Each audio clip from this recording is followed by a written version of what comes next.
대종고 스님 서자 61번째 편지. 장사인에게 답하는 편지. 이 편지는 71 이셨을 때, 경산사 주주로 계실 때 쓰셨다. 장사인은 따로 주석은 없습니다. 그대가 이 일을 철저히 밝히려고 결심했다면 구경에 이르겠다고 마음 먹었으면 부처 내가 깨닫겠다. 중생은 좀 실증난다. 할 만큼 해본 것 같다. 일일이 전생을 다 시시콜콜하게 기억하는 건 아니더라도 몸에서 좀 실증나 한다. 뭐 그렇게 원대한 수행에 사유가 있을 수도 있고, 아니면은 친구 따라 강남 간다고 그냥 뭐 별 생각 없이 인연이 됐는데 뭔가 진지하게 변화가 온다든지, 사유는 따지지 않는다. 머리로 몰라서 그렇지 다 전생 수견이다. 여튼 그대가 이 일을 철저히 밝히려고 결심했다면 다만 늘 마음을 거리낌 없이 활짝 비워서 사물이 응하기만 하면 사물이 온즉 응하리니, 거리낌이 없다. 마치 사람이 활솜을 배움에 오래오래 하면 관역을 맞춤과 같으리라. 듣지 못했는가? 앞에도 하셨던 비유이죠. 관역, 활을 쏠 때 무심으로 쏘는데 관역에 맞는다. 이것저것 따지고 재고 하는 거 없이 그런데 관역에 맞는다. 오래오래 하면. 듣지 못했는가? 닮았께서 이조 해가에게 네가 다만 밖으로의 모든 반연을 쉬고 안으로 마음이 움직이지 않아. 밖으로든 안으로든 그 경계에 움직이지 않아, 동요하지 않아 마음이 담벼락과 같음이라야 도에 들 수 있으리라고 하셨거늘. 요즘 사람들이야말로 이 말씀을 듣고는 바로 꿰어 맞춰 꽉 막힌 멍한 곳을 향하여 억지로 몸소 차마 억눌러 놓고서 마음을 담벼락처럼 되려고 하나니. 대표적인 달마 스님의 이 비유가 담벼락과 같음이라야 도에 들 수 있다. 요 말에 꽂혀가지고 담벼락을 만들고 모양으로 사물이 온즉 응한다. 거리낌 없이, 이게 아니라 어떠한 사물도 못 오게 만들겠다. 도를 이렇게 생각한다. 비단 담벼락 비유뿐만 아니라 모든 경전의 부처님 말씀, 또 조사의 말씀을 하나같이 다 모양으로 이해한다.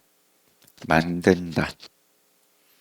한 티끌 차이인데 자기도 모르는 결이 만든다.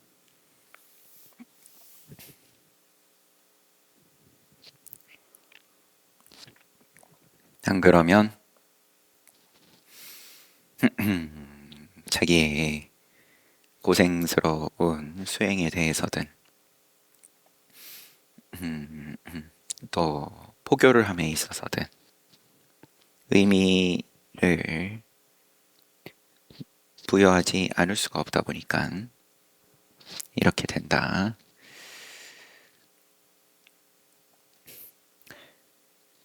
조사께서 잘 보다는구나 언제 방편을 알기라도 했더냐라고 말하신 것이 이러한 거다. 암두께서 암두 전월 선사 막 이렇게 하려 하면 곧 이렇지 못함이니 옳은 글귀를 깎아버리고 그른 글귀도 깎아버려라고 하시니 이것이 바로 밖으로 모든 반연을 쉬고 안으로 마음이 헐떡거림이 없는 본보기다.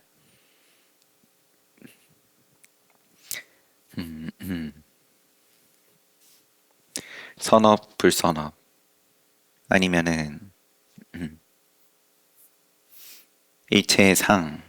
일체상을 떠난다. 법상을 또 떠난다. 비록 한순간 의성어 쥐익 하며 깨버리지 못하고 뻑하고 부셔버리지 못할지라도 늘 언어에 대어하는 가지가지의 선사들의 기연들을 보다 보니까 그런 거 기다리게 되는데 그 기다림이 이제 만드는 거고 똑같이 담벼락 만드는 거고 담벼락을 기대를 하든 쪽 내지는 뻑을 기대를 하든 그렇지 못하더라도 다만 말에 굴러다니진 않으리라. 달을 봄에 손가락은 보지 말고 집에 돌아가서는 길을 묻지 말지니라.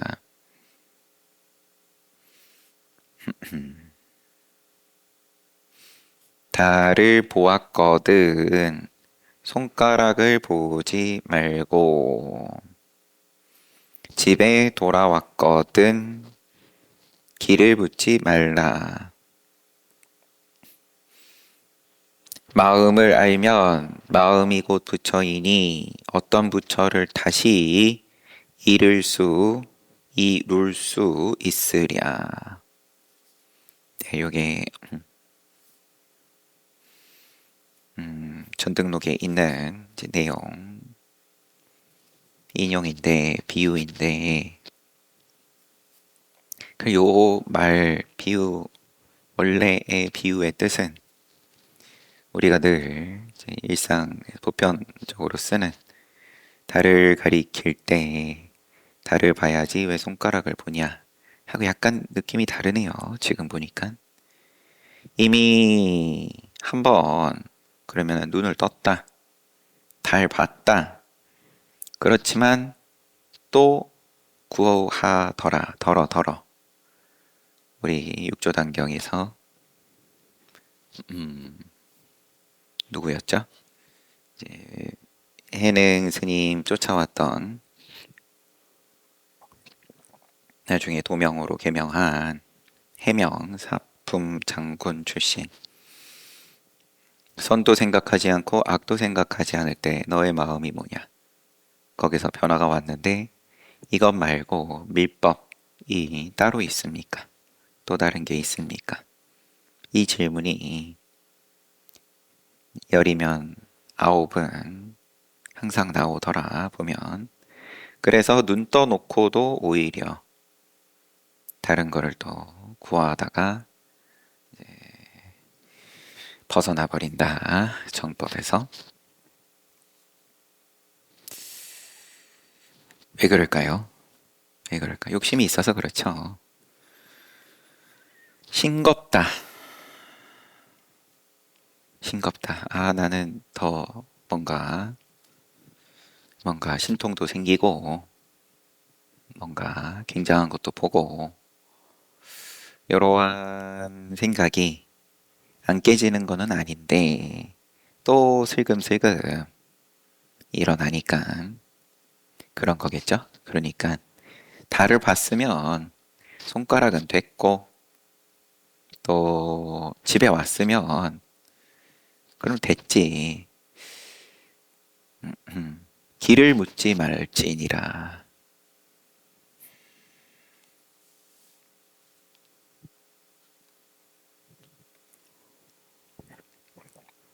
집에 왔는데 길을 묻는다. 본능적인 궁금증이겠죠?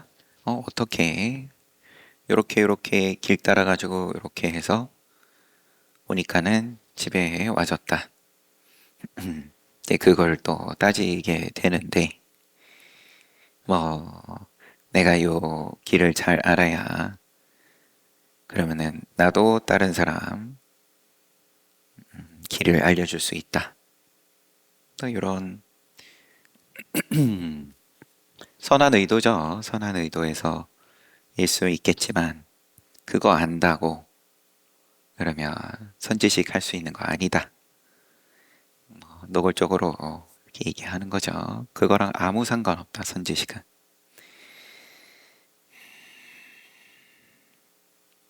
정식을 깨버리지 못한즉 마음이 불꽃처럼 휘날리리니 바로 이러한 때 오직 의심했던 바 화두로 잡아 끌되 마음을 원래 불꽃처럼 휘날리는데 그러든지 말든지 화두로 잡아 끌어서 화두 주시네요. 스님이 조주에게 묻되 어떤 스님이 조주에게 묻되 개도 불성이 있습니까? 조주께서 없다 라고 하셨으니 그저 붙잡아 끌어서 깨어 있을지언정 이리하여도 옳지 않고 저리하여도 옳지 않음이라. 또 마음으로 깨닫기를 기다리지 말며 기다림을 붙이지 말고 화두 들라고 했는데 그러면은 조조스님께서 개에게 불성이 있습니까? 없습니까? 없다. 그럼 그게 화두인데 그 주변에 언저리에서 이런 거 저런 거 이러는 생각에 머물고 있으면서 선지식이 시키는 대로 나는 했다. 우겨봤자 소용없다. 그 우기는 대표적인 여러 경우들 쭉 미리 병통들을 나열하시는 거죠. 화두 붙잡아서 깨어 있는 게 전부인데 그 이외에 무엇이든 이리 하든 저리 하든 옳지 않다. 마음으로 깨닫기를 기다리지 말고 또 들어 일으키는 곳을 향하여 떠맡지 말며 심오한 아르마리를 내어서도 안 되며 또 있다 없다 하는 헤아림을 내어서도 안 되며 참으로 없다는 것은 없음으로 짐작하여 헤아려서도 안 되며 일 없는 몸뚱이 속에 우두커니 앉아 있어도 안 되며 또 격석화 섬전광 부싯돌 번쩍일 때 번개칠 때 이런 걸 향해서 알려고 해서도 안 될지어다. 역시나 기다리는 거죠. 반드시 마음 쓸 바를 아주 없애어서 마음이 갈 바가 없을 때 공에 떨어질까 염려하지 말지니. 화두에 깊이 들어가가지고 뭐가 더 일어나는 게 없다. 망상도 안 일어나고 잠도 안 오고 몸도 안 아프고 시간만 간다. 그러면 또 거기서 슬금슬금 붙는 게 이거 공에 떨어진 거 아니냐. 이곳이 바로 좋은 곳인지라 갑자기 늙은 쥐가 솥불에 들매 쥐덫에 들어가매 문득 더 나아갈 수 없는 끝을 보리라. 이 일은 어렵지 않고 어렵지도 않고 쉽지도 않으니 숙세에 일찍이 반야의 종자와 지혜를 심음이 깊을 뿐만 아니라 이미 비롯함이 없는 광대한 법으로부터 참된 선지식을 받들어 섬겨서 바른 알과 바른 견해를 훈습하여 영식 가운데 두어야지만 비로소 경계와 부딪히고 인연을 만나되 종자가 나타난 곳에서 대돌 맞듯 맷돌 맞듯 하리라.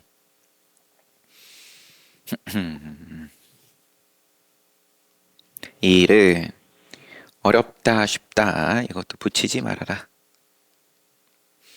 숙세에 일찍이 받냐 종자 심음이 깊을 뿐만 아니라 이미 이 공부 해보겠다고 마음내고 동참하고 있으면 그러면 자기 숙세 인연도 있으니까 동참하는 거니까 역시나 이런 것도 따지지 말고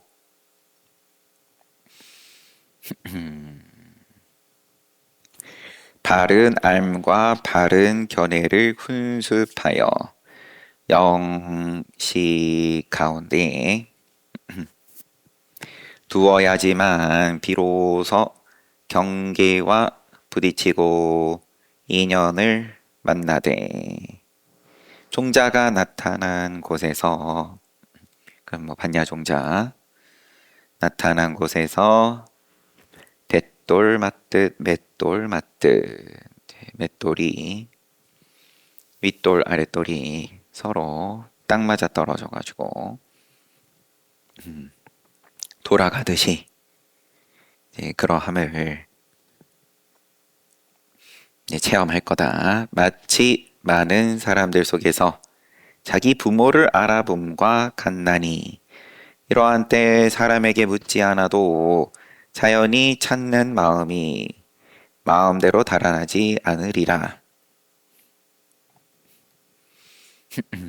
물을 것도 없고 이러한 상태에서는 아주 화두가 깊이 들어서 집중이 되어 있는 상태에서는 이게 맞나 틀리나 의심도 안 일어나는 아주 집중이 가지런한 내지는 팽팽한 내지는 고요한 그 상태에서는 일부러 뭘 하려고 들지 않아도 달아나지도 않고 운문께서 말할 때 바로 있다가도 말하지 않을 때 다만 없게 하지 말며 그러면은 아직 화두를 들매 있어서 집중이 부족하다 뭐라고 얘기할 수도 있을 테고 내지는 집중을 하고 있는데도 자기가 늘 만들어서 해온 습관이 있다 보니까 또 조작을 가한다. 손대지 말고 헤아릴 때 곧 있다가도 헤아리지 않을 때 다만 없게 하지 말라라고 하시고 또 스스로 들어 일으키시며 또 일러라 헤아리지 않을 땐 이건 뭐냐 라고 하시며 다시 사람들이 알지 못할까 염려하여 또 스스로 이르시길 그래 뭐란 말인가 라고 하셨다. 어록 가운데 자문자답의 그런 느낌으로 법을 설하셨던 부분을 인용을 했습니다. 최근 몇 해 이래로 선에 여러 방식이 있었음이라 혹은 한 번 묻고 한 번 답하다가 맨 끝에 한글귀가 많음으로 선을 삼으며 주고받고 하다가 내가 말하고 너가 말하고 내가 말했는데 너가 말문이 막혔다. 내가 이겼다. 내가 더 선사다. 혹은 고인의 도에 든 인연으로서 고인의 옛사람의 도에 든 인연 그러면 다른 사람 깨달은 모양 들고 와가지고 머리를 맞대고 짐작하고는 이게 이거냐 저게 저거냐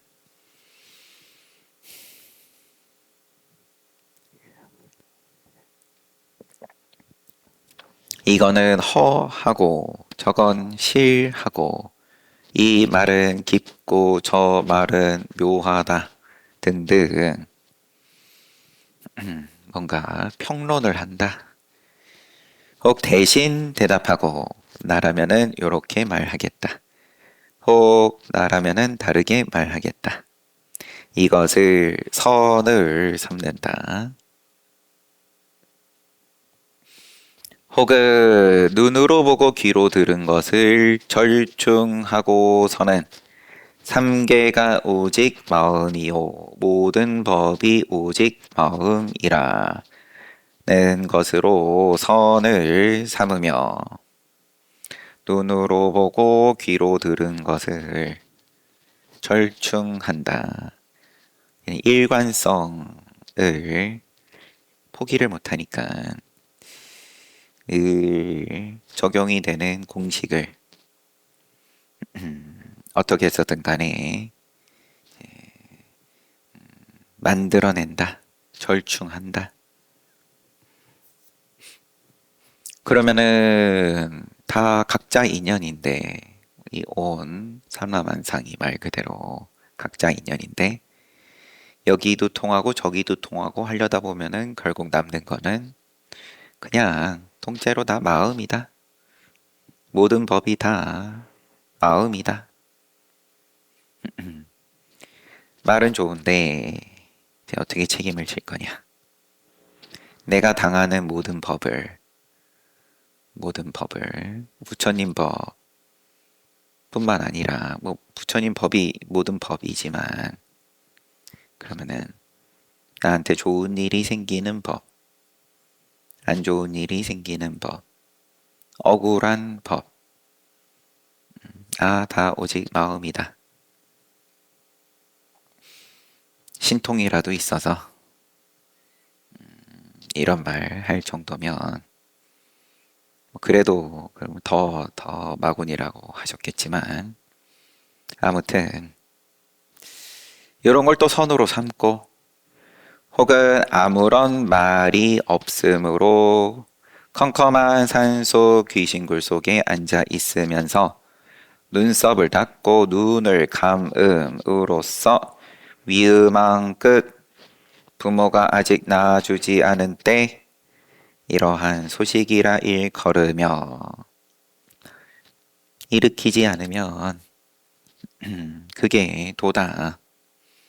또 이렇게 얘기한다. 또 묵묵히 항상 비춘다고 말하면서 선을 삼는다. 이러한 무리는 깊은 깨달음은 구하지 않고 깨달음을 그 다음에 떨어져 있다고 여기며 깨달음을 사람을 속인다고 여기며 깨달음을 만드는 것이라고 생각하나니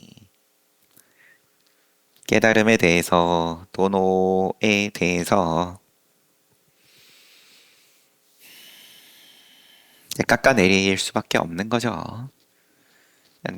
각자 주장하는 것을 자기가 맞다라고 하려면 나머지 다 깎아내릴 수밖에 없으니까. 몸소 깨달은 적도 없고 또한 깨달음이 있다는 것도 믿지 않는 놈이다. 내가 항상 납자들에게 이르기를 세간에 뛰어난 재주와 예술도 만약 깨친 곳이 없으면 오히려 그 신묘함을 얻을 수 없을 것이거늘 세간의 일, 세간의 일, 세간의 일을 잘하고 남들보다 훨씬 잘하고 그럼 재주가 있고 뭐 예술이 있고 그러면은 부와 명예를 누리고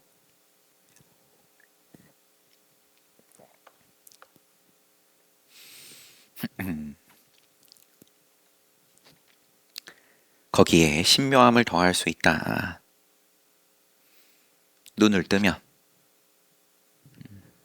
세간의 일을 버려야 부처님법 눈 뜰 수 있다가 아니다. 더 잘할 수 있다. 내가 항상 납자들에게 이르기를 대종고스님께서 하물며 생사를 벗어나려고 하면서 오직 입으로 고요함만 말하여 어찌 죽음과 끝장내려 하는가 라고 내가 항상 일렀다. 세간의 뛰어난 재주와 예술도 거기에 플러스 신묘함을 얻을 수 있는 건데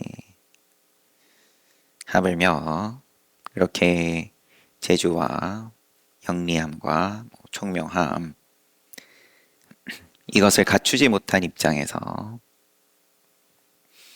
이 문제로 얻을 수 있는 이 문제 해결로 얼마나 큰 이익을 얻을 수 있겠냐.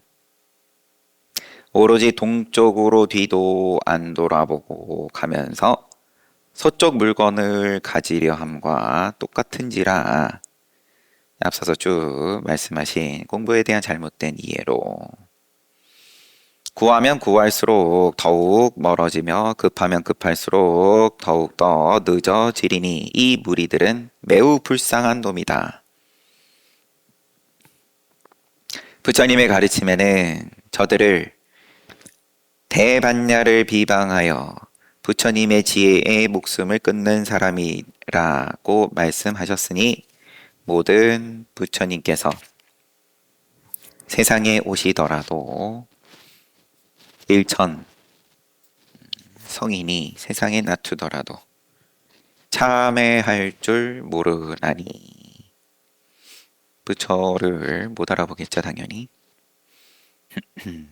깨달음이 나중이다 내지는 깨달음은 조작이다 깨달음은 없다 이런 입장에서는 당연히 긍정을 못할 테죠.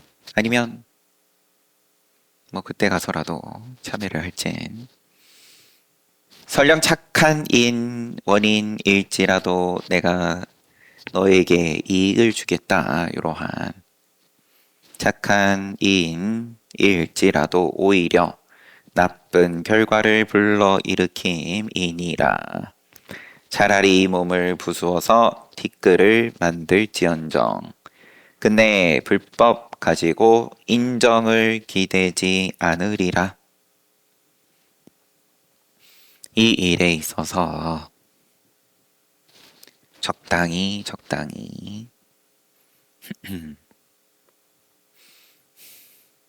그러면 안 하느니만 못하다.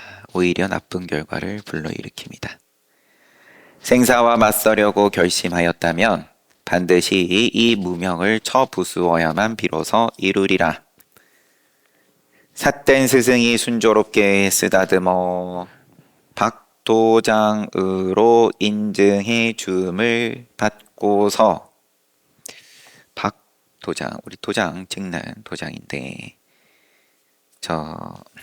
열매 박인 거겠죠. 그러면 도장을 만들 만큼 튼실하지 못한 그런 비유인 거겠죠. 곧장 내가 모두 다 끝마쳤다고 말함을 절실히 삼갈지어다. 삿된 스승이 순조롭게 쓰다듬어 박도장으로 인증해 줌을 받고서 곧장 나는 공부했다. 그렇게 절대 말하면 안 된다.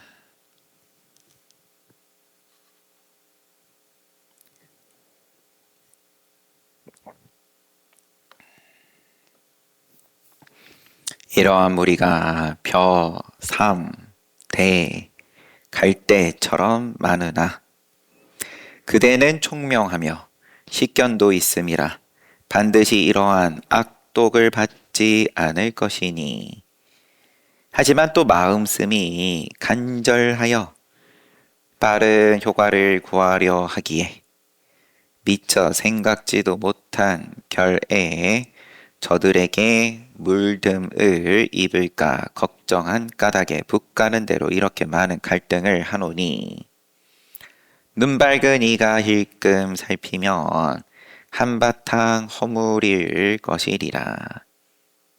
이런 소리도 다 제 허물이다. 허물인 줄 알지만 한다.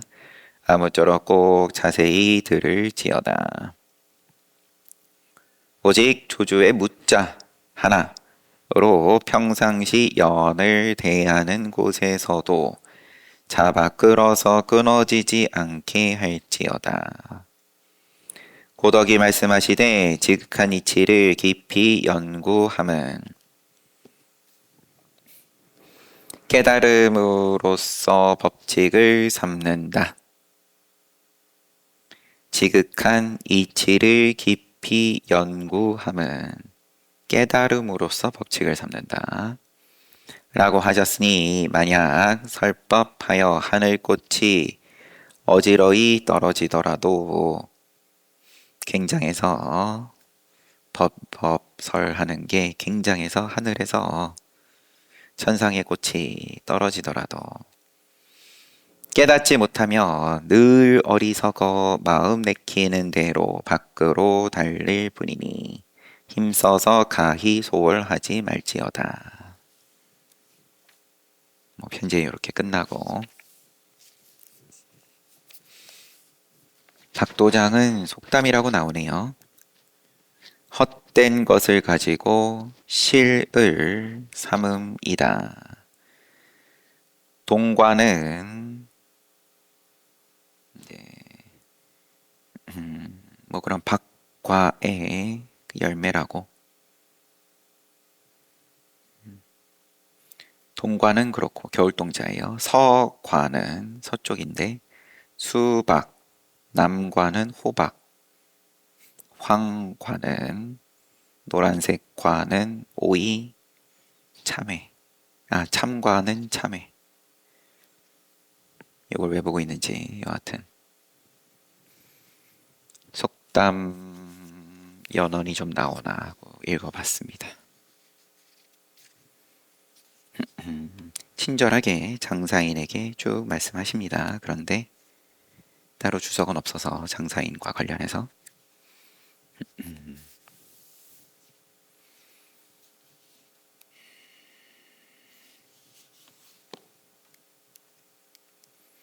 책은 여기까지 보죠. 다음 편지는 다음에 보고. 화두를 주시는 그냥 정석적인 그러한 편지였습니다. 그리고 이제 또 주의해야 할 사항, 주의해야 할 사항 쭉 알려주시고 공부를 임하는 자세, 공부에 대한 올바른 지견 이런 거는 크게는 들어가 있지 않습니다. 잘못된 길로 빠졌다라기보다는 이제 보내온 편지에서 아마도 장사인이 제가 수행하고 싶은데 어떻게 하면 될까요? 이 정도 편지였지 않을까 싶어요.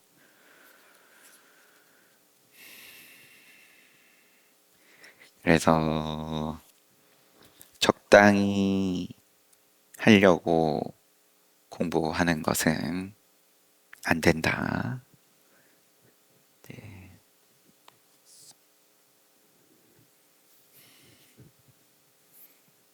한참 화두 들고 한번 내가 온 힘을 다해서 3-7일이다 라고 3일에서 7일이면은 깨닫는다. 왜 그러냐? 3일에서 7일 이상 버티지 못할 만큼 그럼 집중해라. 이런 말이기도 한 건데 안배가 없는 건데 이제 말에 담긴 건. 근데 시작을 그렇게 해도 덜컥 내 생명이 걱정이 될 이제 그러한 게 엄습하니까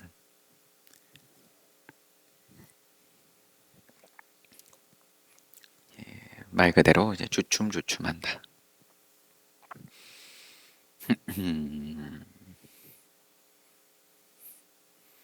그런 것도 없으면 한 호흡에 말 그대로 한번 그래도 보는 건데 어찌됐든 간에 그 다음에 인연이 또 달을 보고도 또 손가락 쫓아가면 뭐 어쩔 수 없는 거지만 각자 인연이니까. 그런데 이제 달도 보기 전부터 이미 애매하게 그렇게 시작을 하면은 안 됩니다. 이제 이런 편지였습니다. 이런 말 자꾸 들으면은 이제 또 헷갈릴 수도 있죠. 아, 그러면 지금 또 어떻게 해야 되냐? 지금은 뭐 그냥 말 그대로 그때그때의 인연에 연에 응 하면 되는 거고.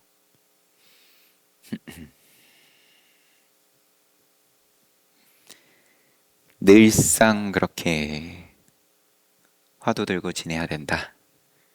이제 이러면은 일상은 하지 말아라 라는 말이니까 이제 그 구분을 두는 거죠. 어찌됐든 간에 욕심내지 마라. 그래도 한번 달 봤으면 나머지는 각자 시절 인연이다. 2025년에 시절 인연은 이제 각자 그러면 또 응 하면 되겠죠. 잘 봤습니다. 쉬었다 정진합시다.